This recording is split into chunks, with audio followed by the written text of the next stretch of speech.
All right, guys. Yes, it is. Welcome to Beard of Darkness Book Reviews, which I have considered changing to like Beard of Darkness podcast, something along that, because I do a lot of these, but I have a freaking awesome. I feel so honored to have this author here with me today, Mr. Richard Swan. How are you, buddy? Hello, I'm very well, thanks. I was just having a look at your profile. It does not say Matt in the bio. No, I meant the Twitter. That's what I was saying. I need to update. Yeah. I see. Hello. Sorry, I'm very well. No, you go. We're on about a 1 second delay, so I'm going to keep cutting across you, but I'm going to let you speak for 5 seconds, and then I'll jump in. I was just going to say, anybody who doesn't know the name, it's Matthew. For me. Yep. I'm so sorry. Yes, there's a little bit of a lag. I didn't mean to interrupt you. No. It's absolutely fine. I was going to say, in answer to your earlier question, it's a wonderful day here, and as I was just telling you before the stream, I had planned on doing this on my balcony because we're on the 3rd floor, and in every direction we're basically at the canopy height of all the surrounding trees. And so although we live very much in like a suburb, like quite a central suburb to the city, it looks like we're in the middle of a rainforest, and it's a really cool backdrop, but I couldn't quite make it work with the cable outside and like the sunglasses, as I explained to you. So unfortunately I'm back at my desk. No, it looks great, and it looks like E.L. Montague even says nice and sunny where Richard Swan is. It's wonderful. Where are you, by the way? I'm in Sydney, so I'm on the east coast of Australia, and it is about 23 degrees, but I think it's going to top out at 29 today. Oh, so that's Celsius. Celsius. You Americans do Fahrenheit, but that's warm. Just it's nice and warm. It's warm, and so you're going into the autumn season, but it's still a little bit warmer. No, we're coming into summer because we're in the southern hemisphere. That's so right. We're the opposite to you. Yeah. So it's our kind of late spring at the moment. That is so cool to me. It's so different, when I talk to other people, or I never know what I'm talking about as far as where, especially if it's not, in the U.S. Sure. And E.L. Montague, he says they are opposite. Yeah, it sounds like it. He's right. He or she is right. We are the opposite. It's easy to forget. Of course, the States is a gigantic country, though, so it's got just about every kind of climate and sort of topographical region you can imagine, can't you? So you'd be forgiven for kind of being fairly insular in that regard, I think. Well, yeah. So before I put the question up, one of the biggest things that I remember, like growing up and hearing about Sydney, was the Olympics. Yes. Was that 2004? Was it? I think it's quite a long time ago now. It would have to be about that time because I graduated high school in 2009, and I was a little bit young when I did remember hearing about the Olympics. But yeah, Sydney is just this beautiful. Of course, it's the. No, that was Athens, 2004. Sorry, I have to know now. You keep going. Yeah, so the beautiful architecture right there on the ocean. I don't remember what they show, but I can picture this one building. The Opera House. Is it the Opera House that is right there? The big white sail-shaped kind of structure. Yeah, very famous. Yeah, very famous building. Yeah, that's wonderful. It is, and it's such a cool thing to think about. Of course, E.L. Montague, he knew this. Sydney Opera House, of course. He's all over it. He is. P. Sherman, 42 Wallaby Way, Sydney. I don't know what that's about. That's a reference to Finding Nemo. With two small children, I have seen that film many a time. P. Sherman, 42 Wallaby Way, Sydney. I think I remember. It's been such a long time since I've seen that. My kids are really young, so like we're getting into the newer stuff. Now they like Finding Nemo. No. Well, I've got a 6-year-old and a. Here we go. What's this? You're an awesome author, but you became my absolute hero when you tweeted about the nuance of the Toy Code Toy Story last year. Let's hear about that. It was interesting because. Oh, now what was it? I'm trying to think of what I said. It was something like they were willing to basically let Buzz die, I think it was. He had a rocket strapped to his back at the end of the first movie, and they came up with an elaborate plan to help him escape, which basically involved all the toys scaring the crap out of Sid, and in so doing, revealing that they were, at least in part sentient. And it was interesting to me from a sort of jurisprudential perspective, because obviously the toys have some kind of code, written or unwritten, where they can't reveal themselves to the people. And it was interesting how that code seemed to trump even the self-preservation instinct. And so, you know, rather than Buzz just going, I'm a real person, you can't blow me up. Right.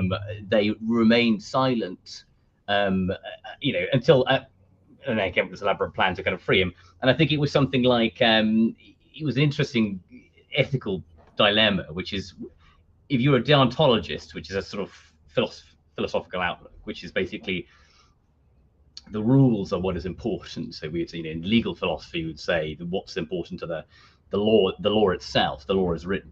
And if you were a consequentialist philosopher, you would say it's not the rule itself or the law itself, but what it achieves, the outcome, the consequence, hence consequentialism. And so I think I examined Toy Story through that lens, where I said, well, you know, Buzz would have been a deontologist because he was not willing to break the toy code, even if it meant like sacrificing his own life. That's a really cool take on it. Yeah, well, I don't know, it's cool, but it was interesting to me, certainly. I think it was that. It was something like that anyway. Yeah, sure. John A. Douglas, one of my repeat people. I'm actually doing a website for him right now. Good friend. Nice. He has a great channel. Check him out. Good evening, and hail Beard and Richard. Thank you, John, for stopping in. Hello, John. Let's see here. Yeah, they definitely broke the code. It sounds like they broke the code. They did at the end. They did break the code. So they valued their own lives over the rule that they couldn't reveal their sentience to the human beings, which, you know, you would expect. But it's a great take on it, and it makes me think of Toy Story totally different now. Yeah, you know what? I should write a paper on it.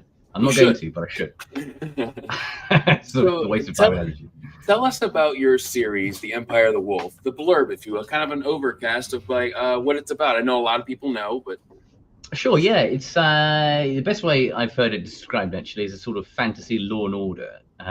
It's kind of I'm a lawyer. I certainly was a lawyer for a long time, and I was a litigator, so I did you know, like court stuff, and it follows a story of Justice Sir Conrad von Volt, who's this kind of like, I guess he's like a traveling magistrate, and he's a lawyer, and he's an investigator, and he's a prosecutor, and he's a judge, all they've got in one kind of person. And he's sort of entrusted by the emperor to roam the jurisdiction of the empire and investigate and solve crimes in places where they don't necessarily have like a very established legal apparatus. This is all historical. This is all real historical stuff. The difference, of course, is he's got some magical powers, and one of them is the power to speak to the dead. But it's a very kind of haunting, frightening experience for him. And one is to kind of extract confessions from people. It's called the Emperor's Voice. It's basically a way to compel people to confess to crimes or to tell you the truth. And the story is told by his clerk, Helena. So she's 19 at the time of the book. She's an old woman now. She is recounting her time as his clerk in this period of great upheaval within the empire. So a sort of a priest, a guy called Bartholomew Claver. He laments sort of before the events of the book. There's been this historical transition of power from the church to the state. The state has taken over state monopoly on the exercise of magic, it's taken it away from the church, and so they're very resentful of that. And this Claver guy, he wants to get the magic back, and he's amassing an army of Templar knights on the sort of southern frontier to do that. And the first book is just kind of like a murder mystery, and it dovetails a little bit with that broader kind of epic, confrontation between the forces of law and order and the forces of the church. And then as the trilogy goes on, it kind of blows up into this much bigger kind of. It's such a refreshing take. When you start to read it, it was unlike anything that I've read. Thank you. Yeah, it's different. It's original, and I loved it. Right off the rip, you've got him interviewing people. You've got this team with you've got. That's right. A little investigatory team of taskmen and the like. Yeah. Yeah, and it was just really refreshing, and I know Pippin, the Took, he never reveals his name on Twitter, so I always get confused when he comes on my. Now I've got a face to it though, Santosh Ganesh. If you had to be locked in a room for a whole year with one of them, who would you pick between Clay Harmon or Scott Drakeford? Scott Drakeford is one of my mortal enemies. We are actually very good friends in real life, of course. He's American, like you, and we're on a few Discords together, and we chat pretty much daily. Clay is as well, but Clay is a much nicer person, so I'd probably have to say Clay for a year. I think I might strangle Scott to death if I was locked in a room with him for an entire year. Oh, that's lovely. I didn't understand the question, so I had to put it up. No, it's fine. That's absolutely fine. Caden says, such a cool justice system. I agree. Thanks, Caden. Yeah, I like to get a lot to the chats. These guys are, often on my lives, and I really appreciate them. I like to get to a lot of them. It says you were describing a magical sheriff, though Inquisitor. It's a bit like an Inquisitor, I suppose. Yeah, I think Inquisitors historically sort of more involved in kind of witch finding and religious investigations and things. But I suppose it's a power. If you think about it in terms of a person of effectively unlimited authority, enforcing a certain set of rules, and he absolutely is like an Inquisitor. Yeah. Having magic and religion and fantasy is my drug. That's what Caden says. But E.O. Montague also asks, does it follow a classic mystery structure or something more like an adventure? I think the first book is kind of like a classic murder mystery. As you know, most of it is a kind of almost like a police procedural kind of investigation into kind of murder, with a broader, arc happening in the background. That's more epic fantasy, and that secondary arc becomes, I think, the focus. I wanted to keep in book 2 the kind of have an investigation, because I think that's what makes the series sort of a bit more unique and interesting. So I wanted to keep the focus on the legal, procedural side, but I think it becomes much more kind of fighty and epic. And then book 3 really is just kind of classic. Awesome. That's in my future, so I'm so excited to hear that. It's coming in February. Yeah. What is your? I've been wanting to ask somebody like yourself. What has your, based on what I know about you, what has your publishing journey looked like? Publishing journey look like it's so I started writing really young. I started writing in my kind of sort of 10, 11, 12 kind of age, and I read a bunch of stuff. I was quite prolific, and then I got to my late teens, early 20s, and I wrote a ton of like Black Library fan fiction. I must have written about 5 or 6 books on the old forums. Wow. I said, yeah, I love that stuff. And then those forums closed down. They took them offline because I think they were going to build, Warhammer Community or something, which is the current website. And so I was kind of bereft after that. That had really formed the focus of my creative output for till 3 or 4 years. And I didn't really write anything for a little while. I had a few abortive attempts at books, and then I started writing. I think in about 2013 or 2014, I started writing a space opera, which has always been my kind of my thing. Justice of Kings was my first fantasy novel ever. I got a ton of sci-fi before that, and I wrote this book. It was called Reclamation. It was a sort of military skewed space opera, and I was like, I just didn't think it was necessarily original enough, or like I didn't really know. I always wanted to be published, by a big imprint. That was kind of like my life's ambition. But I didn't know if the space opera was necessarily the way to do it. I didn't know if it's kind of stood out enough. And then I totally not mistakenly, but sort of happened to sort of chance across KDP, the kind of self-publishing apparatus, which was still relatively in its infancy. Even there, this was 2014, 2015, I think. So sort of 8 or 9 years ago. It was not the sort of the juggernaut that it is now. It was still fairly basic, but I discovered it and I thought, oh wow, this is so cool, and I was just consumed by it. I absolutely loved the idea of it, and I licensed a piece of cover art from John Harris. John Harris is one of my favorite science fiction illustrators. He'd recognize his art immediately. And I licensed a piece of his art, £400. Wow. Well, I was a lawyer. I was making lawyer money then, so let's go all in on this. Although that's pretty buff. I say that's pretty buff for the course these days. Those covers are not cheap. I don't know what that translates to in American dollars. 600 USD, I reckon. 650, I'd say. I mean, you pay way more than that for a good cover these days. Way more. Yeah. But that was just a license. That wasn't an original piece of artwork. It was just a really cool piece of artwork that I bought the rights. Okay, so the license too. Okay, I got what you're saying. Yeah. I did that. I hired a proof. I thought I'm not going to hire an editor or anything. I don't, have patience for that. But I will hire a proofreader so that at least it's not going to type mistakes. So I did all of that. That cost me another chunk of money, and then I kind of shoved it up online, and I had, I would say, like a fairly typical indie experience at that point in time, which was that it kind of just nothing really happened with it, and there were some guys who had kind of got in. I think Amazon KDP had only really been a thing for a few years, maybe kind of like 5 or 6 years at that point. It wasn't the kind of the massive thing that it is now. It wasn't a hugely, but there are some guys who had got in right at the ground floor, and were kind of doing and I think at that time as well, they didn't, Amazon didn't algorithmically ring fence indie books in the way that they do now. So when it's like recommended for you when you go into Amazon, usually what you'll find now is they just chunk all of the indie stuff together, and they keep all of the published stuff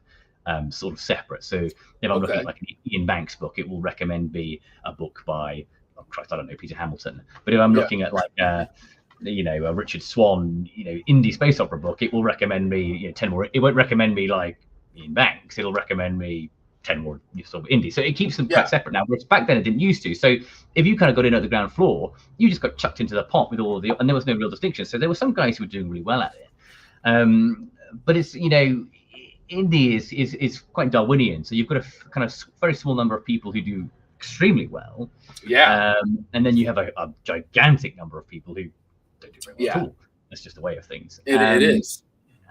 And so I started off, and it was like there were small numbers, like it was in like the tens, and then I kind of let it go for free, and it got like 1,000 downloads or something, but I don't think many people read it, and it kind of just ticked along, and I kind of did that for 2 or 3 years, and I published the rest of the trilogy, and I did a couple of like spin-offs and stuff, and I would say over the course of that kind of 3 or 4 years I was doing it, like 2015 to 2019 or so, it probably had about 10,000 downloads and sales altogether. So like, that's actually pretty ambitious for indie.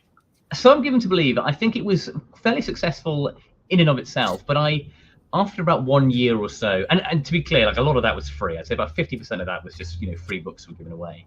But what I would say was I think if you want, certainly back then at least, and probably still true now, you have to kind of really push it. Like you have to be online, you have to be kind of doing your paid ads and all the rest of it. And I never really did that. I kind of did it to start off with. For about 6 months, I kind of created my Twitter profile and did all of it. And then I was just, after a while, I was like, I'm just kind of shouting into the void here. Like there's nothing's happening. And so I kind of just lost interest in it. And I just, I wrote, anyway, fast forward. And so I tell you what, I wrote a military science fiction. I love military science fiction. I absolutely adore it. And I wrote a military science fiction novel called Earth Remembers, right?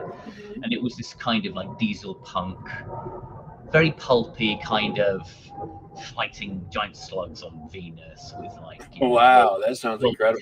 Oh, I loved it. It was a great book. And I self-published it, and it was nothing. Like not a single person bought it. And I was like, you know what? Like, I think I'm going to close the door on this now. Like, I don't have the time to kind of put hours of my life into marketing this. I'm just going to go back to what I always wanted to do, was just sort of get published. And the next book I wrote, I think, was Justice for Kings.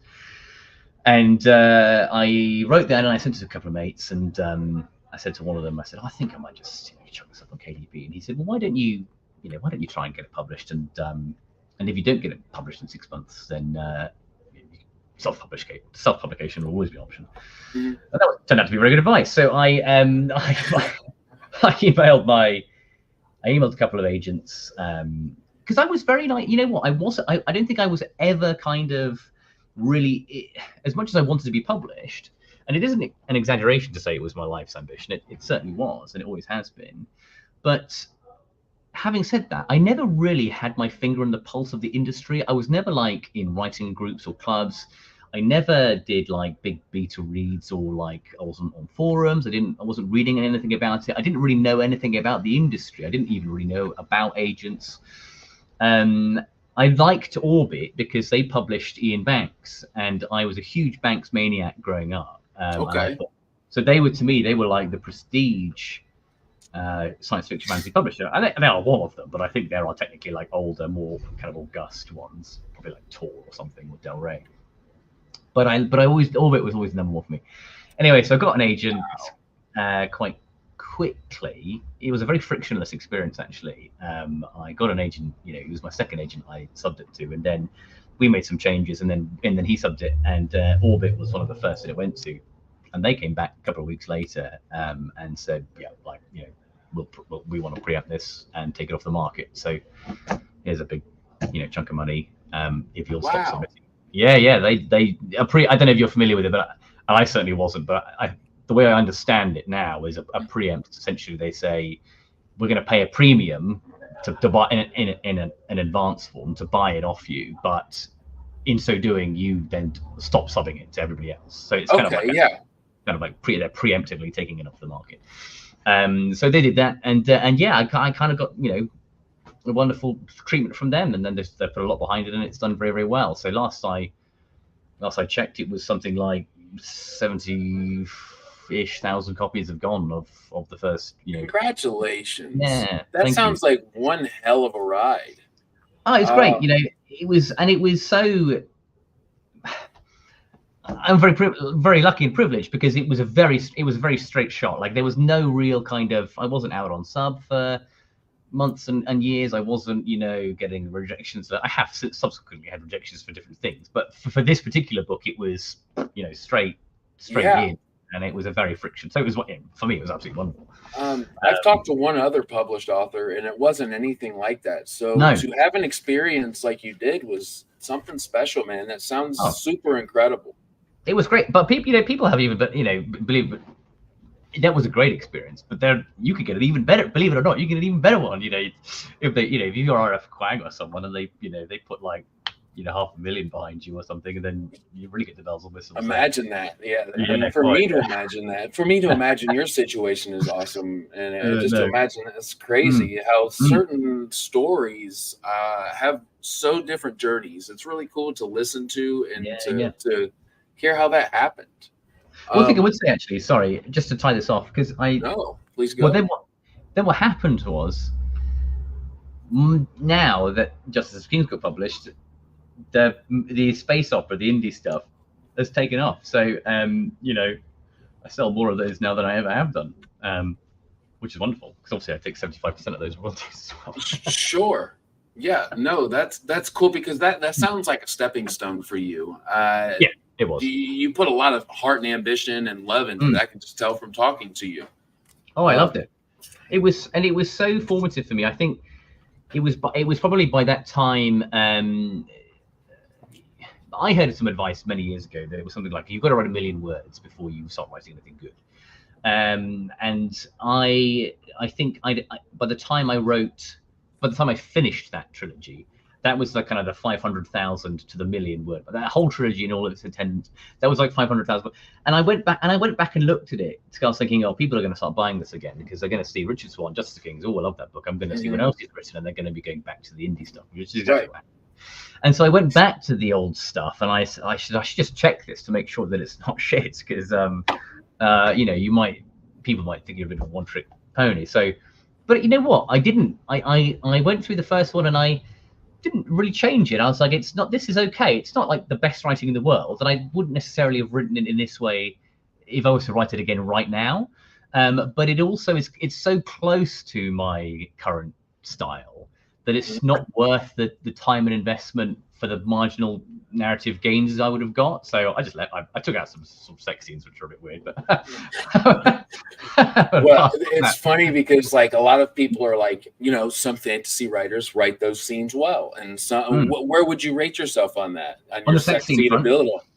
I think the ones that I had written in the space opera were, they were fine. They were very male gazy, so they were all like, draw tits, they weren't good engaging. They only one of them served a narrative function, so I left that in because the rest were totally extraneous. So I took them all out. These days when I write them, I like them. I think there's a place for them in fiction. Yeah, it's in life, so Of course, it's how babies are made, among many other things. Absolutely. And so I don't like the idea that we have to be very Puritan with our fiction and take them out. I think people are probably also much too ready to criticize and make fun of them as well. I think sex scenes, generally the ones that I read are fine. People get up to all sorts of weird shit, and the ones that I read in fiction are fairly pedestrian by comparison. But I think the rule, unless you're writing like romance or smut, I think it probably has to serve some sort of narrative function. I wouldn't just chuck one in for pure titillation. I think it has to serve some sort of. I like that.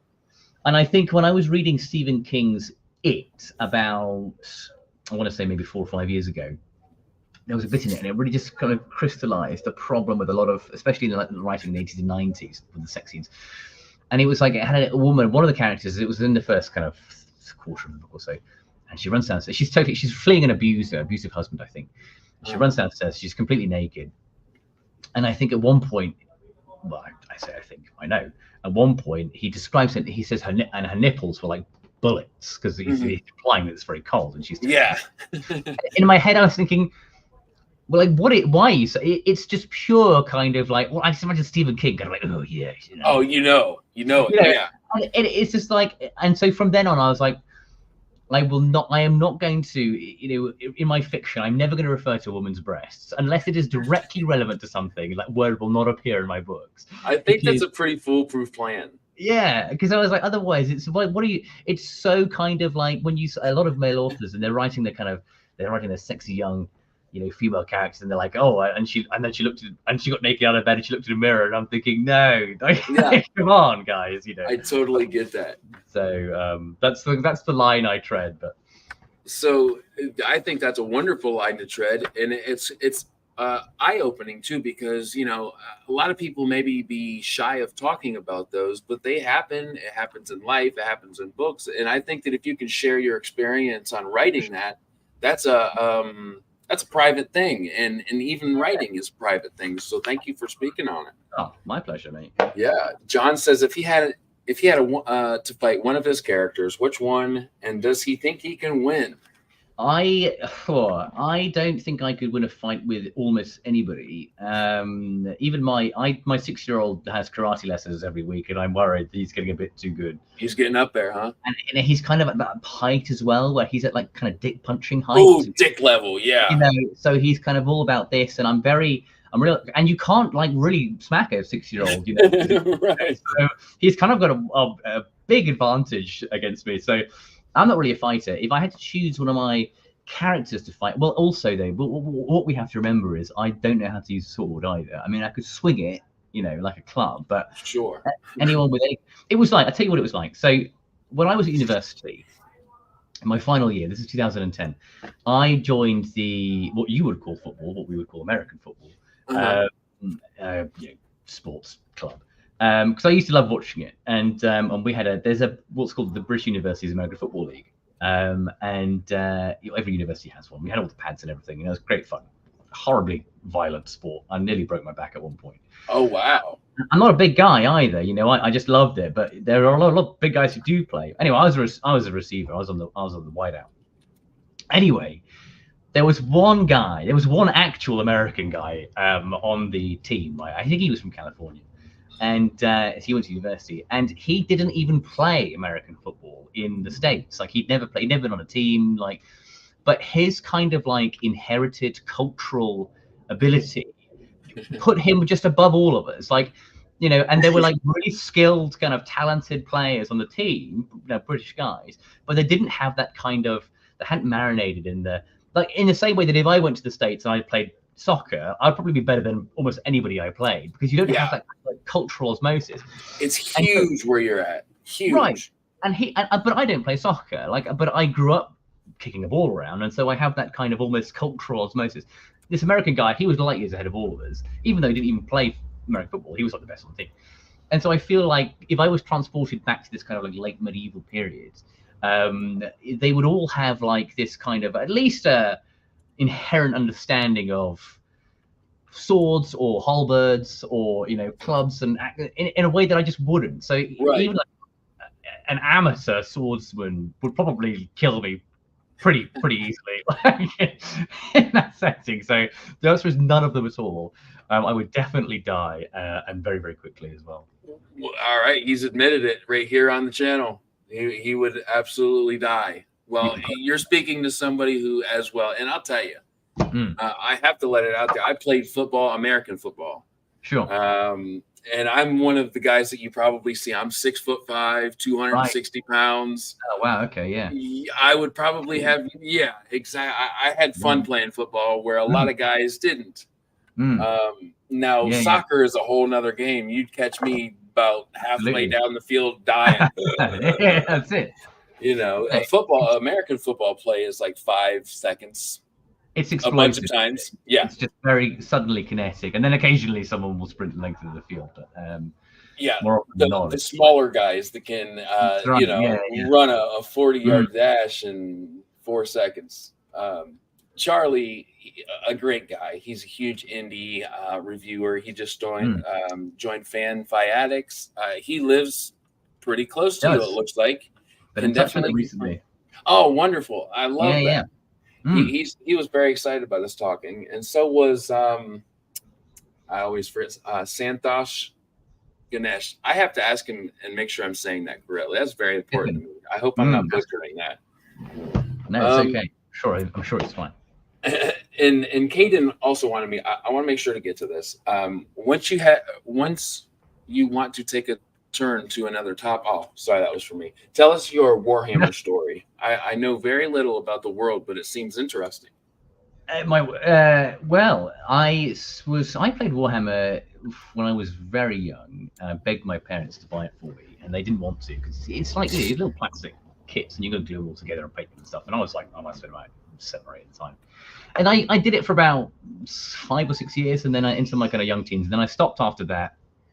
You just sort of grew out of it a little bit, but I always kept abreast of the kind of the IP, the lore and the story and stuff. And a lot of the stuff that I grew up reading that was really formative for me was like Dan Abnett's like Gaunt's Ghosts or his Eisenhorn or Ravenous series. And so the Gaunt's Ghost is kind of like a long running kind of 14 or 15 book military science fiction series that follows a story of like a regiment as they kind of go through this kind of world to world kind of battle. It's excellent. There's nothing else like it.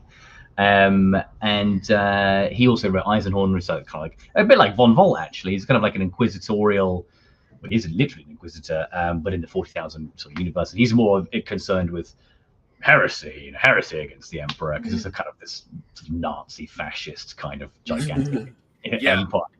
But they're exquisitely good books, and he's one of my favorite writers, Dan Abnett. So I kind of grew up with all that stuff, but I only recently, as of about 2 or 3 years ago, picked up the modeling aspect of it again and the gaming aspect of it. So I had more time and more money, and I was grown up, so I was better at painting, and I just kind of got back into it. And a couple of mates of mine got back into it at the same time, and in fact now I find you get loads of adults playing, like lots.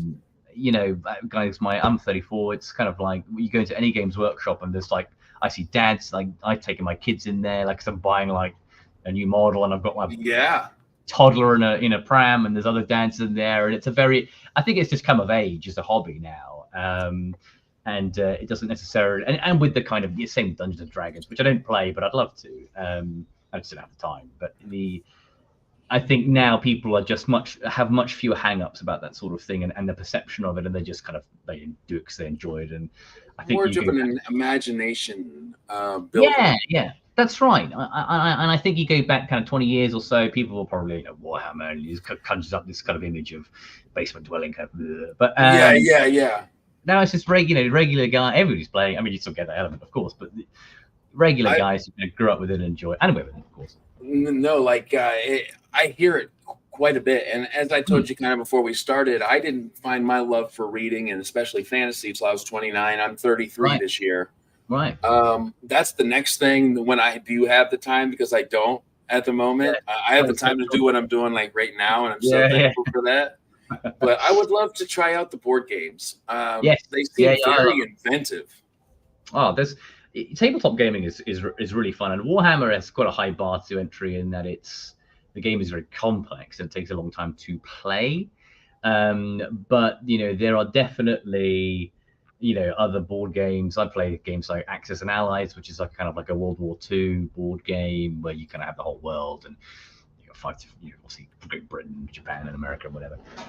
Or there's other, and I think these days, again, tabletop gaming has had like a massive renaissance in the last kind of 5 or 10 years, and now you can get games that take like 10 to 15 minutes to play. You can get games that take a whole day to play, and everything in between. And you have like cafes and stuff, and so my wife and I are very good at giving each other the time. We have a very kind of permissive. So you want to do this day, and you do that. So wow, that's wonderful. Yeah, it's great. So we always give each other the time. So I'm, the other day I said, I want to go and play a game of Warhammer with a friend of mine who's, lives in a different part of Sydney. It takes like a whole day getting there, having lunch, playing the game. So I'll lock that in, and then another day she'll, go shopping or go and do a spa or something. So we're going to give each other that kind of give and take. So that's the way I've been able to do it. But if I was working full time or whatever, then I don't think it would be difficult. I think it'd be difficult to kind of fit it all in. Well, I think that's really cool. It kind of makes it like a special day. You guys can do what you want, and then I'm sure that you have a coming together, and it sounds like a really good plan. No, it's great. So I think we may have covered it a little bit, but I want to make sure that I get the full answer. What was your inspiration to write Empire of the Wolf as a series? Was there anything in particular, anybody in particular that just said, gave you that inspiration?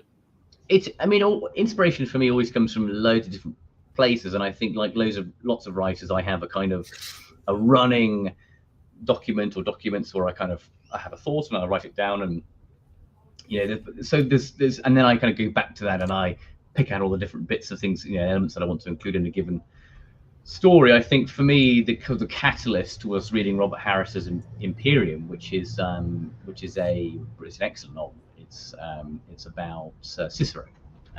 So it's the story of Cicero's life. Cicero started life as a lawyer, and then obviously he became a Roman statesman. And it's a trilogy of books. And so the first book contains it's a legal case in ancient Rome, and Cicero is the lawyer. So I was a practicing lawyer, and I might have to go back to practicing law as well next year, but that's a different story. So I was litigating for 10 years in London. So I already had that kind of legal. What if fantasy lawyers? I'd had that kind of like the kernel of an idea, and I was trying to kind of think of a way that could be. So in a very early kind of concept for the novel, I had kind of like much more courtroom action, and they were kind of like dueling, but with kind of almost like magical words and arguments. I love it. Yeah, I know. So this is true life. This is inspiration I'm hearing, man. So I was kind of in and out of court, and I was thinking about these sorts of things, and then I read Imperium, and I think reading Imperium, and I was also playing. So Imperium kind of set the entire frame, because in Imperium it's not told by Cicero, it's told by his slave, who is kind of like his secretary, Tiro. So again, that narrative kind of divide. I had Helena telling the story of von Vol. So that was the inspiration for that element of the storytelling device. I pretty much took wholesale from Imperium. It's a brilliant book. And then I was playing a lot of The Witcher 3, The Wild Hunt, on my Xbox at the time. I love that kind of like the Slavic world.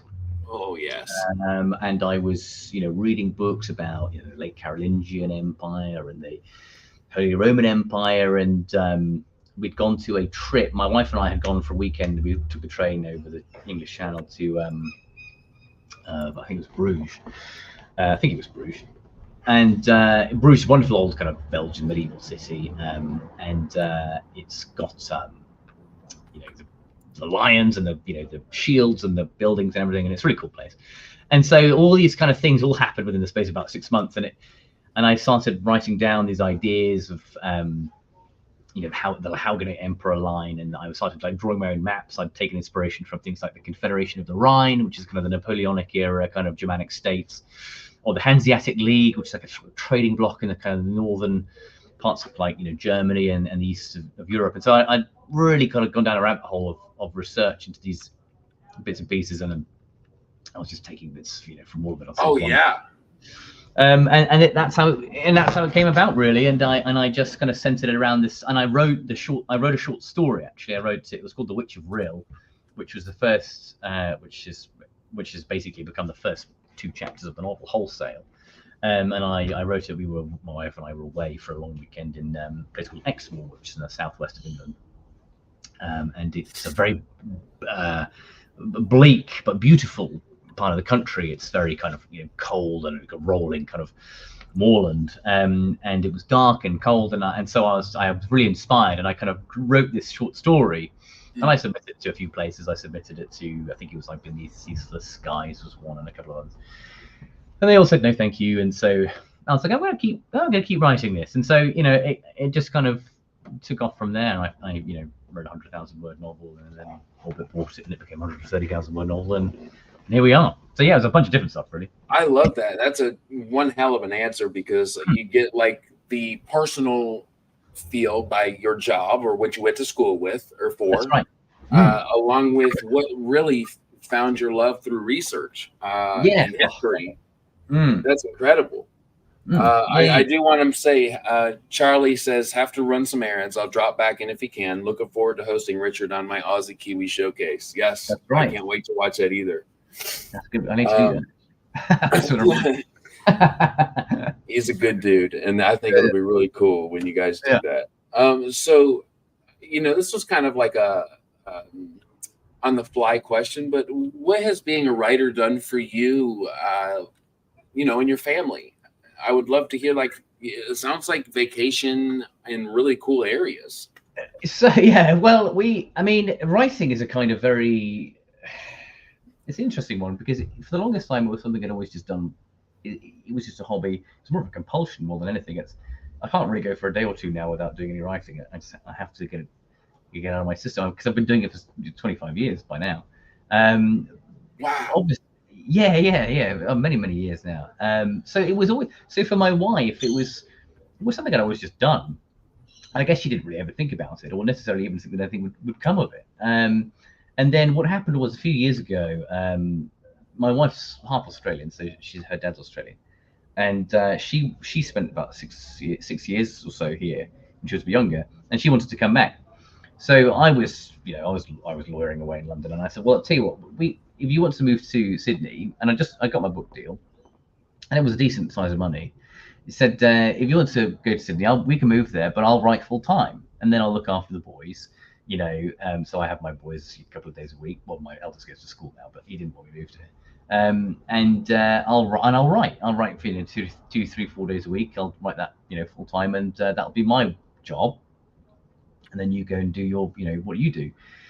And so that we've done that, and that's kind of worked really nicely for us. I think we will go back to the UK next year. So I probably will go back to the corporate grind, sadly. You're like, I'm going to embrace the days. Yeah. Well, exactly. I've got about 6 months left. So, and it's been really good. It's been really good for me creatively, because I've just had the time. I think the difficulty most writers have is the ideas are there. Writing a novel takes a long time, and I write very fast, and I've trained myself to write very fast because I've got a lot of time now. And what was happening was, I was writing in the morning. I was writing kind of 1,500, 2,000 words, and then it was getting to lunchtime, and I was like, right, well, I'm kind of creatively, I'm pretty exhausted now. I'm tired, and that's be done. And then I was kind of like not really doing anything in the afternoons, and I thought, that's what a waste of time that is. Like I'm gonna have to.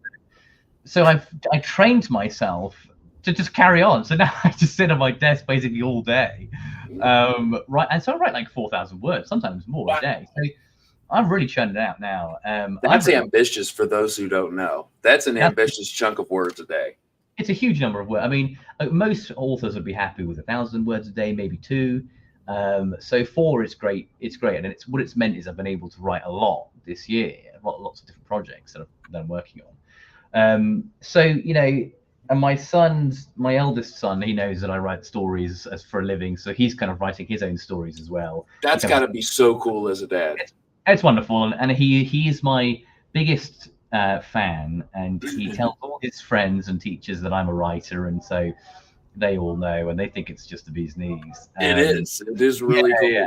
Oh, it's wonderful. I love it. I mean, I love the fact that when people say, "What do you do?" I can say, "I'm an author." Yeah, of course. I get paid for this profession. That is your profession. You're a professional Mm. writer. Yeah, I yeah, was thinking of a situation earlier, and I can't remember it for the life of me. I wish I could. If I remember, I'll bring it back up. sure. Michael Caine says, "Hey, just stopping by. We'll try to catch a full interview later." Of course, yes, it will be on YouTube for all. And what it will be there that isn't yet is all the links that he'll tell me at the end of Ah, this. So we'll have a I will. link for everything, guys. Ernest Hemingway looks for 500 words a day. G.R.R. Martin does 600, but lots push for 1,500 to 2,000 words. Yes, that's a good explanation for those who don't, Yeah, keep up on how many words are written per day per, authors. Normal. yeah, yeah. I think if you were writing for if you were a modern fantasy author and you had a whole day, I think you would probably be aiming for about 2,000. Like most people would be very happy with that. Like, and that would be a perfectly respectable output, by the way. Like Sure. four is a lot. Four But is quite ambitious. I also tend to do it over two different books as well. So I switch after lunch. I write something else after lunch. So in the morning I do fantasy, in the afternoon I do space opera, and then that way I kind of keep my creative engine kind of just turning over. Otherwise, it can get a bit Yeah, stale. kind of fresh because Mm. I think you may realize that you may get burnt out. Me personally, I'd get burnt out on one Yeah, yeah, section, possibly. yeah, yeah, I want to write eventually. That's kind of why yeah. I Sure. opened my channel, but Uh, I haven't yet, and I look forward to it. And I'm getting the tools from you guys. Perfect. Yeah, Well, there's no substitute for just getting the words down on the page. sure. That But sounds very good advice. yeah, Um, you just gotta get on with it. Um, I have I have somewhat of an idea where I mm, want to go, but I want to just sit down and kind of like let it come yeah, out of me. absolutely. Everybody's got a different way of approaching it, for sure. Sure. Uh, what are some authors that you would say had a hand in how you write, your writing style? When I was growing up, I loved Ian Banks. I don't know if you're familiar with Ian Banks, but I know the name, but I haven't read any of his novels. he sadly died. He's dead now. He died when I was at university, but he wasn't that old. He died of cancer, which felt very personal to me. I never met the guy, but like his science fiction was totally formative for me growing up. He wrote this series called Culture, which is kind of set in this kind of anarcho-utopian, galaxy-spanning, ultra high-tech kind of. Everybody just lives lives of limitless hedonism. And Wow. he wrote, and within the culture, tended to write books from the perspective of their kind of special operations, operative. Like if the culture had like a CIA, that was kind of what he wrote from. So, and they were called special circumstances. That was kind of like euphemistically named, and they would go on all these different. And Ian Banks, he was a very kind of left-leaning politically guy, and it kind of but he wrote about how even kind of liberal democracies, all the equivalents of them in the science fiction sphere, what they did to protect their kind of sphere of influence, kind of in the shadows, in this kind of grey area. Yeah. And so I was reading his works at the same time that I was kind of growing up with the war on terror, happening in the background constantly. And my dad was in the Air Force. He was a fighter pilot, so we felt very close to it all. And I found that kind of really influenced my writing. And so my space opera, my Art of War trilogy, which is my indie stuff, it's all that sort of thing. It's kind of like big, sort of liberal Western-esque empires going to war, but the stuff that they kind of do in the not just the big battles, but what they're kind of doing, illegal stuff. It's illegal, both domestically and internationally, to kind of protect their interests. And so I like that kind of really. And then when I was at university, I did a law degree, and I was kind of examining all these topics of counterterrorism and the law and ethics of warfare and things like that. And so I got really into that angle. And other authors, Dan Abnett, I've already mentioned. He did a lot of the kind of military science fiction, which I liked and grew up with. Peter Hamilton, who's another kind of big, chunky kind of British science fiction writer, and he did the kind of the big sweeping space operas. I read things like Ursula Le Guin and sort of Left Hand of Darkness. I loved that book growing up. And I guess Also, like for me personally, for what impacted my writing, a lot of computer games. So things like StarCraft, Tiberian Sun, like a lot of the RTSs. Yes. Halo, I loved and still do love. You know, I We play a lot. grew up in the exact same time. You We said did, you're yes, 34. Yeah, you were absolutely. pretty much Yeah. the same age. That was all me. The Star Wars prequels, love them. Grew up with them. I remember going to see like Attack of the Clones at the cinema, and it just blew Yes. up in my mind, like wide open. I was like, "This is the fucking coolest thing I've ever seen in my life." Yes, You man. know? I totally agree. I love Attack of the Clones. So you know, the Star Wars prequels had a huge impact on me growing up. I still love them. You know, absolutely unashamedly, I love them. So you know, it wasn't just, although I did read voraciously, it was, you know, I took inspiration from a lot of the kind of the other media I was consuming as well, a lot of the TV and computer games I was playing. I love that because it's a lot of relatable things. I mean, Mm. it's stuff that lots of people do, and you just took it that extra step, That's it. quite a few extra steps, and Yeah, that's right. found that extra creative way to do it. And I love Yeah. that, and that's so cool because as I continue to read your books, I will have your personality, all this info. It makes it such a better reading Oh, I'm experience. glad. I love it. Yes, absolutely. Fantastic. What was your favorite character to write? In the Empire of the Wolf trilogy, I think I tried to achieve something with each different character. I think probably in terms of pure sort of joy, I really liked writing Sir Adamir, the sheriff of Galen's Vale, who kind of it was a minor spoiler, but he joins the kind of the retinue at the end of the first book, and so he's a much bigger character in books 2 and 3. Awesome. He's the kind of what we would call, you know, the straight man. So he kind of tells things how he sees it. You know, he's the kind of, we're thinking about like how you if you write when you're writing a book, and especially a book that's got lots of like tension and drama in it, or you know, sometimes you want like a character who is a useful way of explaining things to the reader, or you know, he can kind of kickstart that expository moment that you sometimes have to include. You want your exposition to be kind of weaved into the narrative fairly seamlessly if you can. But sometimes you just got to tell the reader something. And often the best way of doing that is having a character say, "I don't understand what the fuck you guys are talking about," and then have the character explain it to another character. So the Sir Adamir was very good for that. You know, he was a kind of a seasoned investigator in his own right, and with his own kind of personality, but at the same time, very out of his depth with the broader kind of political intrigues and the magical intrigues and all the stuff going to go. He's like, what's all this kind of rubbish? Let's just get on with it. So he was a fun character to write. There's not much comic relief in the trilogy. It's a very serious trilogy, but to the extent that there is, you know, it does come from him. So I think he was probably my favorite character to do. Yeah. Wonderful answer too. And I had to go back to one because it kind of hits home a little bit what you were saying. Do you want to make a statement or just enjoy telling a story? It's interesting. It's a really good question. I think the older I've got, the more I've wanted to make a statement. So, you know, I used to just all be about cool stuff happening and cool plot and just examining and exploring things. I think when I was writing my space opera, a lot of it's quite ham-fisted in terms of it's all that kind of like, I myself am quite kind of very liberal on the kind of political spectrum, very much on the sort of the left, and I do a lot of hand wringing in my kind of fiction, a lot of like, oh, we should really be doing this, it's illegal. I get what you're saying. You know what I mean? And so it's kind of one of the big themes in my fiction tends to be kind of, you know, we have to be better than the bad guys. You know, we have these structures and these rules for a reason, and we have to defend them. We can't stoop to their level and violate laws just because they're inconvenient. You know, it's the procedure and everything else that's important, and then we have all these things for very good, you know, philosophical reasons.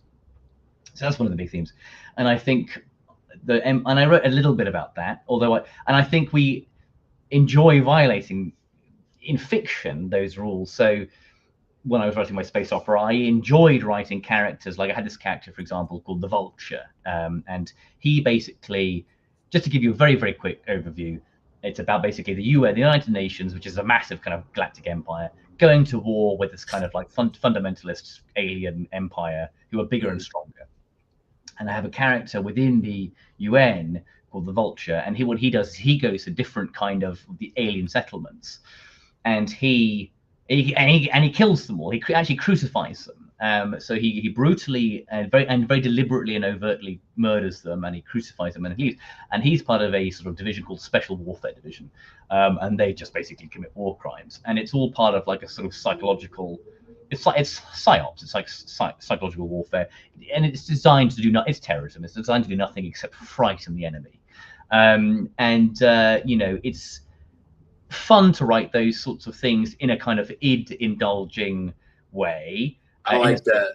In the same way that when you're playing like Grand Theft Auto, sometimes blow a load of like, I know up. this shit will never happen, but let's do it on a video game, Totally consequence-free, kind of, just food for the id. Even though, I like that, the id indulging part. Yeah, I like that. But ultimately, it's all fiction, but ultimately it's made up so we can indulge those kind of base kind of. When you're killing a character, it's fun to sometimes have a character killed in a brutal way. But I think when the older I've got, I've kind of trying to think, what am I trying to say? Tens of thousands of people are reading these books now. Wow. There's an opportunity here to say something and to make a statement. And I've started to. I don't think there's anything radical in the Empire of the Wolf, but I think I've started to kind of just take more of a position in my fiction. And not necessarily worry about ruffling feathers or annoying people or whatever, and just kind of saying I am in this privileged position where I can talk about these things, and maybe I should start taking that opportunity and doing it more. So the answer is I used to not, but I am moving much more into sort of doing it, but not in a didactic way as well, because then you just annoy people, but like in a kind of way that also is an interesting and fun story. So if someone read like Empire of the Wolf and were like, I've learned something about legal theory. I'd be pretty happy with that, Well, I definitely think that's a possibility for anybody who reads it, for sure. So I'll get on to this next question, but I've been following you on Twitter, of course, and I hear of the latest kind of. I hope this doesn't mess my later question up, but you have a science fiction coming out soon. Well, so I think a few people were confused by that, because that was my indie stuff. I think what I said was I was for a large I don't know if that's very noisy for you. No, that's all right. Yeah, I have a lot of those too around here. They do test flights over my house, so like the sound barrier will be broken and it shatters like your whole house. Oh, well, we used to live. I told you my dad was an Air Force pilot, and we used to live on bases. And sometimes we used to live in a place called RAF Coningsby, which is a Royal Air Force base in Lincolnshire, and they would have what was called quick reaction alert flights. So if you had like a plane that went like off comms or whatever, they scrambled the jets from the base. So we would get like sonic booms going off. Like, it's frightening. It is. It's loud. Quite the feeling. It's not just like a sound. It's a whole feeling. It shakes the whole body. That's so cool too, because I was born on Edwards Air Force Base, California. Oh, nice. Oh, so we've got some things in common, man. My dad was in the Air Force. Most of my uncles retired from the Air Force here in America. Right. So fantastic. Yeah, no. What you will find is another thing you'll find in my fiction is usually some sort of fighter pilot. I'm obviously not my fantasy, but like I'm obsessed with that stuff now. I'm a real geek for like fighter jets and things. So it's really cool though. I've written entire novels. The space opera, that was some new. I've got some exciting news coming out about that indie stuff for the beginning of next year, which I can't talk about yet. That's all right. But I think a lot of people thought that I was releasing a new space opera. I did. Which I'm not. It's an old one. Well, that's even cooler, I think. Well, but having said all of that, I also have just finished the first draft of a new space opera. So I'm hoping to sell that one traditionally as well. So we'll. So Mr. Ganesh says, "Stop teasing us and tell us what happened with Reclamation." All right. So that's what he can't talk about. I can't talk about. But it is cool though. I think people will be very it's very exciting. It's a great piece of news, and I'm really looking forward to sharing it. It's not getting made into a movie or anything. Like, it's not that cool, but like no, I'm but excited it's more now that cool. it was stuff that you worked on in the past. I didn't know Yeah, that. no, it's getting a bit of a glow up, which is great. Cool. So that's happening, and I also have been writing some more space opera this year. I love space. I love it. I love space opera. And so honestly, just speaking with you, I can tell you that's where your heart's at. Oh, it is. It always has been. So I've got another. I'm hoping to sell another series next year. My agent has read sort of the first 30,000 words of that one, and he really liked that. So he was like, "Yeah, keep writing that, and we'll see what we can do with it." Yeah, so that's really cool. So I do have a few irons in the fire. I'm hoping to kind of get back into science fiction. I think that'll have to do for the fans that are here. But that's super exciting. Yeah, yeah. The irons are in the fire, guys. That's where we're going. So, what are you reading currently right now? I am reading a book. I'm reading a couple of books actually. One is Sacred Britannia, which is by Miranda Aldhouse Green. It's about the Roman occupation of Britain and the kind of religious syncretism that occurred. So the Romans kind of trying to kill off the native Briton pagan religion and supplant it with their own. So, Readers of the Empire of the Wolf will obviously notice a lot of parallels there. And I'm also reading a phenomenally good book by an Australian author called Sarah Bolstra called The Way of Unity. The Way of Unity. I didn't know anything about it at all. And Sarah tagged me in a review that she had read of Justice of Kings, which is a very nice review, and I read it. And I went through into her profile. I noticed that she herself was an author as well, and she was also a religious scholar. So she'd done kind of some sort of academic, study and publication of. And I love religious kind of themes in my books. I think it's really interesting. So I'm reading her novel at the moment, and it's a wonderful book. It's very, very good. It's basically, it examines a kind of this is not a spoiler because it happens in the first kind of 10 pages, but basically it's this girl who's the daughter of a kind of ruling class called the Scalans, and they have they're all there's a psychic priesthood called the Intercessors who kind of their job is to kind of go around and they kind of basically take away your negative thoughts. So if you're kind of feeling murderous or whatever, the Intercessors will come and they'll be like, shh. They'll kind of like take. That could be useful. Well, the Intercessors then basically make a move against Sibylla's the sort of POV character. They make a move against their parents and they burn them all to death, set fire to the house. And yeah, I know. So Sibylla leads basically a pogrom of the Intercessors, and they are all killed. This is not a spoiler. It's literally on the back cover of the book. Sure. And they kill it. It's a bloodbath, and they basically and so that happens. But what's the really, really good part of the book is then it's about her becoming the governess of this kind of this land, where you've got everyone has once had this priesthood, and they kind of enthusiastically kill them all off, get them, blah blah blah, and then now there's this decimated population, and they're like, well, what now? And a lot of them still kind of yearn for they're actually thinking, well, maybe this wasn't such a good idea. We kind of miss the Intercessors a little bit. And so she's kind of navigating this new world where a lot of people actually hate her now. And they see her as this. So it's really, really well done. And I'm really enjoying reading it. So I'm really savoring it. It sounds like, okay, so I'm constantly looking for a way to get my wife into fantasy.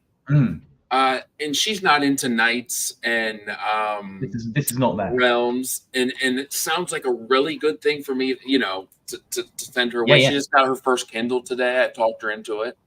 There you go. It's called The Way of Unity. The way I got that. So Sarah, what was her last name? Balstrup. Balstrup. All right. Thank you for that. That sounds really cool. Oh, it's a really great book. I'm really enjoying it. What I think is a commonality too between authors is not a competition, but not at all. It's such a beautiful thing. I did not expect that. Just because in lots of different industries, it's a cutthroat thing. Absolutely. I'm sure you've dealt with that with being a lawyer. Right. I think I mean, it's fairly civil in the UK, but I think in the States it's going to be pretty violent. It is. I think what people forget, is also we're also readers, massive, often voracious readers. And one of the things I love writing, obviously, but the thing I also really love now that I've got a bit of a following is just shouting about the books that I've really enjoyed. And last year it was Between Two Fires by Chris Buhlman, which was I've heard such good stuff about that. A phenomenal book. And he was basically in indie because he obviously is massively famous for a bunch of stuff, but Black Tongue Thief, and but again heavily religious. And I was just chatting from the rooftops about it. I was like, how is this not like a major kind of? I mean, and I think it does very well, and I think he sells tons of copies of it. But for me, certainly, because it wasn't like a kind of trad pub kind of novel, or I think it may have started as that, and then he did a thread about it quite recently because we chatted because he read the Justice of Kings and he really enjoyed it, so that was wonderful. So cool. So he sent me a message saying, Rich, I've just read Justice of Kings and I loved it, and he sent me a very nice message, and I said, Chris, wonderful to hear from you because I've just finished Between Two Fires. Wow. It's a fucking phenomenal novel. So that was a really nice moment. And so he's been a really nice sort of champion of my novels as well. And so it's always wonderful when someone who's writing you kind of admire and respect. I can't imagine. Has that kind of reaction to your own writing. So that was a really nice moment. So he sounds like somebody I should definitely have on the channel then, wouldn't you say? Yeah, absolutely.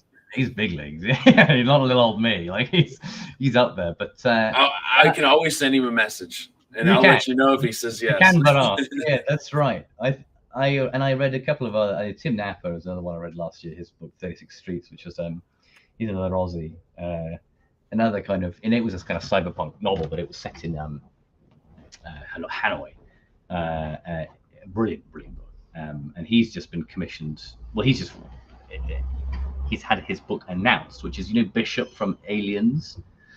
He's writing the novelization of Bishop's story after Aliens. Wow. And that's just been out. So that I'm looking forward to getting my hands on that in a couple of months. That'd be really cool. But yeah, no, I love talking about books and I love championing other people's books, and I'll always go out of my way to kind of, hey, I'm reading this and I think it's really cool, or especially social media now, here's a picture of this book I'm reading, because it takes like 5 seconds. It does, yes, yeah, and it helps so much.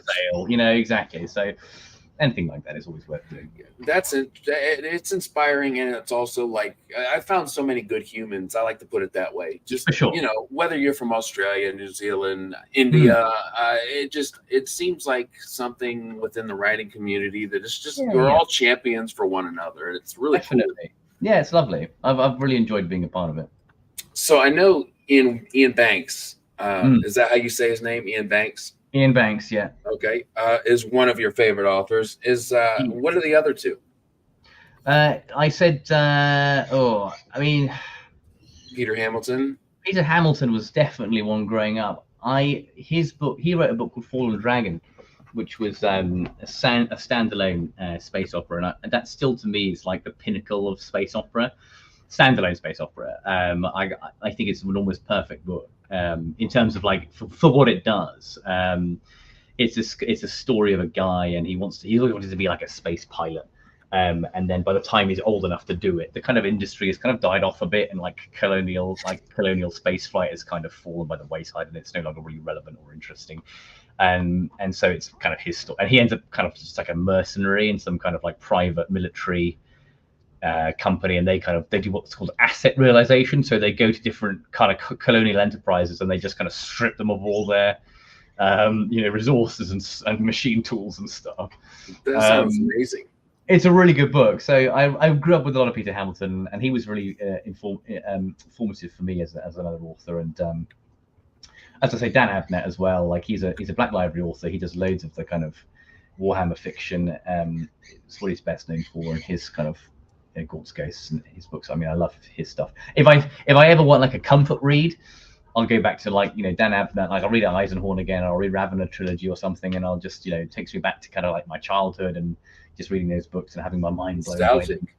Yeah. So I read those, but there's loads. I mean, I do prefer contemporary fantasy now. I think there's a lot more kind of internality to it, and a lot more kind of, the characters are a bit more vivid, and there's a lot more character work that goes into, modern sci-fi and fantasy. I think we as modern sci-fi and fantasy authors are much more interested in kind of how characters are feeling about things, and their kind of struggles and their internal struggles and their kind of thoughts and feelings, more so than necessarily telling in a sort of an epic kind of, well, they're not mutually exclusive, but I know what you mean. It's a lot more of like exactly how you put it, like the feelings that are into the decisions that they're making. Exactly.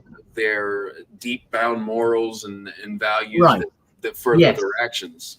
And I think you go back to kind of like the 80s and 90s and early noughts, a lot of the sort of sci-fi fantasy that's being published, and it was still very much kind of, the characters were, this is probably a bit unfair, but the characters tended to be generally a little more surface level, and it was a bit more of a focus on kind of epic plots and, lots of explosions and battles and things happening, which is a sweeping generalization, so don't quote me on it. But no.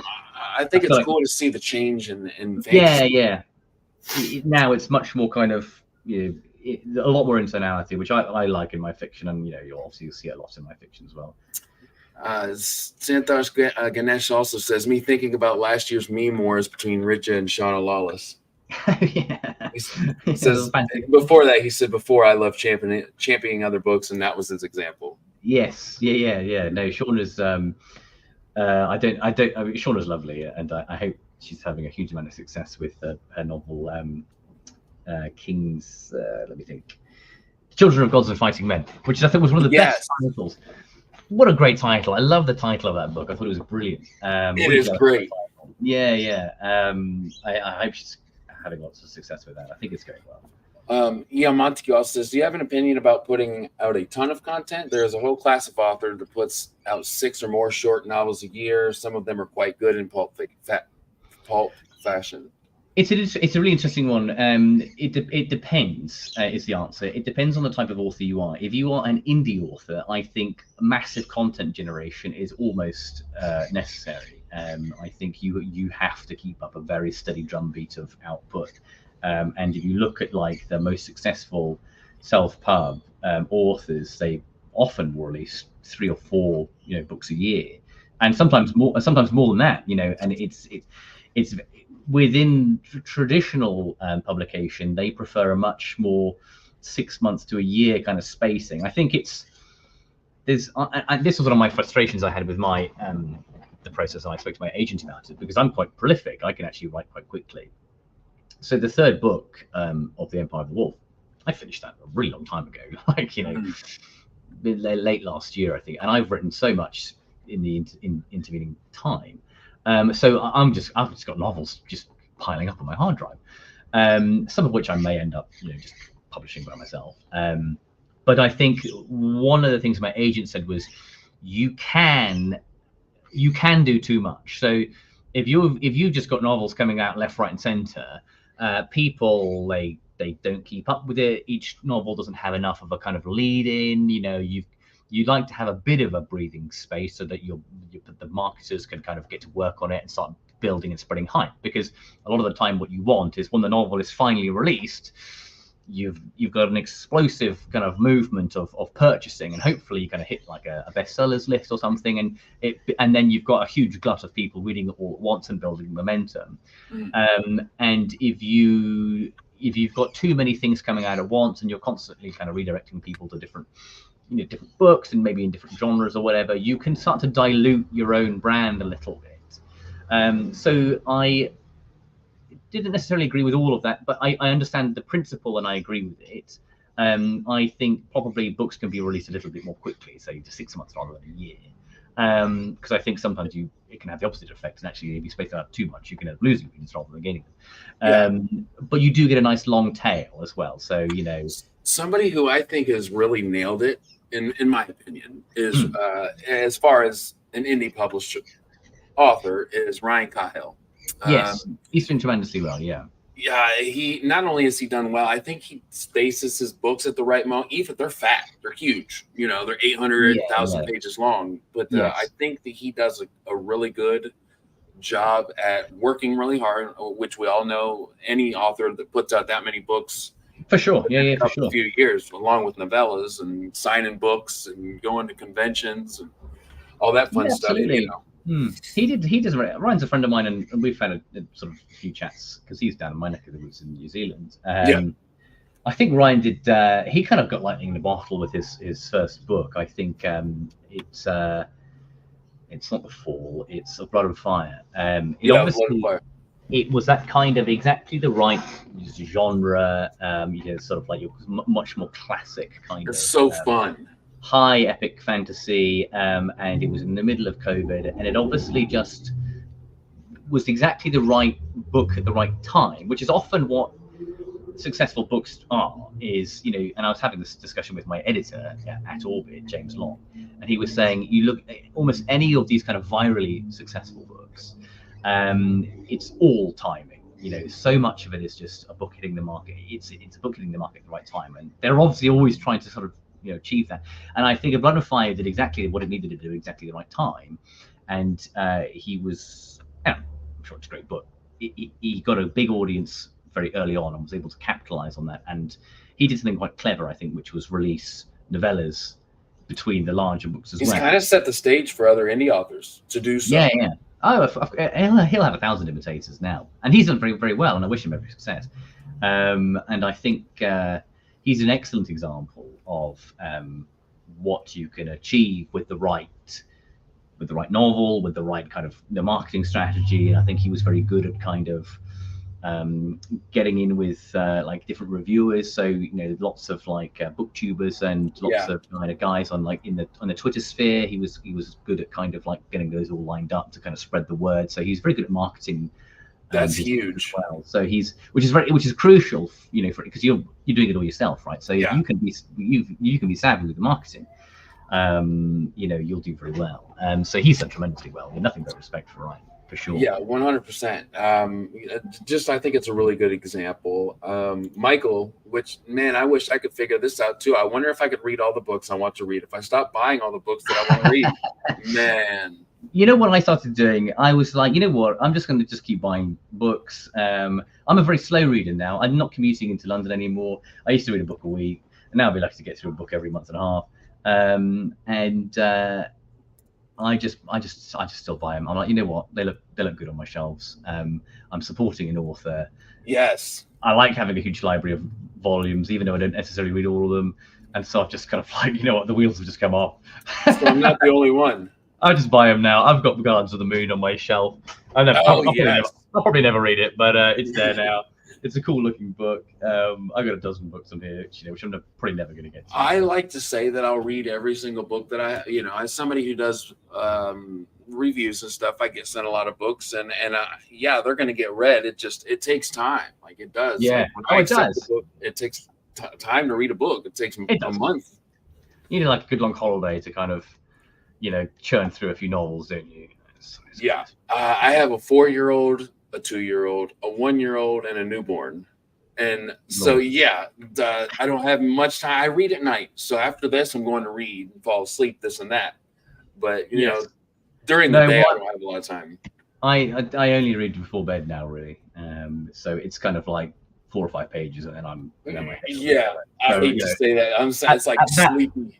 At that rate, it's kind of like even a sort of 300 or 400 page book will take me over a month to complete. So I've just accepted that now. It's kind of that's just the way it's going to be going forwards. I totally agree. So I will always like to make sure that I hit this, and of course, most people know this for you, but where can people follow you and buy your books as well? So you can buy my books anywhere that books get sold. Obviously, the more you pay for the book, the better it is for me. But by all means, get a discounted copy wherever you can. I think Amazon have pretty knocked down prices. Amazon, Barnes & Noble, Waterstones, all of it, all formats, ebook, audio. Basically, if you just look for my name and the name of the book, you can find it. It's pretty easy. It is not like my space opera, for example, which is just on KDP. These books are everywhere. I like to make sure that they're in my description, so I always like to ask. And it sounds like Montague just bought your audiobook for Justice of Kings. He wants to know what it's like to hear your book read. Very strange, very surreal experience. It was I wanted to listen to it and I did, but it was also like, oh, this is so weird in a nice, in a good way. But like to have someone kind of turn their own skill and talent and effort and time into your work. So Lucy Patterson's done a fantastic job of the audiobook. She's very, very good. And it's a wonderful feeling, but it's a very kind of like, oh, like I don't know, it does something to your brain, and I think a lot of people can't stand to kind of listen to it, not in a bad way, but because it's almost like it almost overloads you. Well, you've got your own way of telling your story through your writing, so to hear it, with punctuations and maybe changes of voices in somebody else, I can understand why that would be a little bit odd. It's a wonderful thing. It's very, very cool. I'm sure. But it's almost like at the same time weirdly unbearable to listen to, almost because it's like too good. It's kind of it's very difficult to describe the feeling, but it's a weird one. Very, very strange. So Mr. Ganesh wants to know, can you please come to Dragon Con 24 in Atlanta or Worldcon 25 Seattle, hopefully? I'm at Worldcon. I'll be at Worldcon next year, 24, in Glasgow. I applied for Dragon Con this year, but they didn't accept my my guest status, so I was like, well, as wonderfully fun as it would be to go, it's not really worth it if I'm just going to be hanging around. Sure. I like to get on a bit of programming and panels or whatever. Or of course. There's a con here in Australia called Supernova, and they actually put you in there's a bookshop called QBD, and they literally sit you down with a stack of your books, so you're effectively selling them on behalf of the bookshop, but you sign them and people can come and talk to you, and then you get to talk at a panel as well. So that's a wonderful kind of con experience. But I don't think I'd necessarily go to a con if I was just present for the sake of it. I'd like to actually be doing something. So I'm hoping to get on programming for Worldcon, but even if I don't, I'll be there because I'll be back in the UK then. And I'd love to do Dragon Con one day. I will apply again. Well, sounds good. That sounds like we have a lot to look forward to. And before I want to make sure, Mike says it won't be today, but I promise I'm getting this series very high on the TBR. That must be cool. Michael. Oh, I love it. Of course. Yeah. It's always wonderful to hear that. I appreciate that, Michael. Thank you. So just before we get off here, I wanted to make sure, is there anything else that we haven't highlighted coming up for you that we haven't touched on? The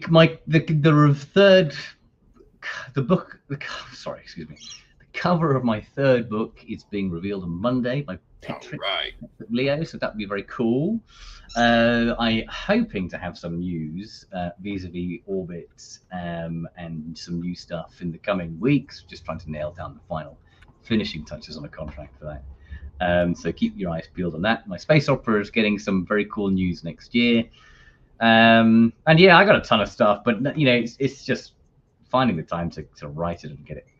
I'm excited for the cover reveal. Yeah, it's a great one. It's absolutely cracking. They asked me what I thought we should do. We were trying to think of characters to have on the front, and we're a little bit left field, but I think it's cool. I like your little snippet on your Twitter. It says the orb.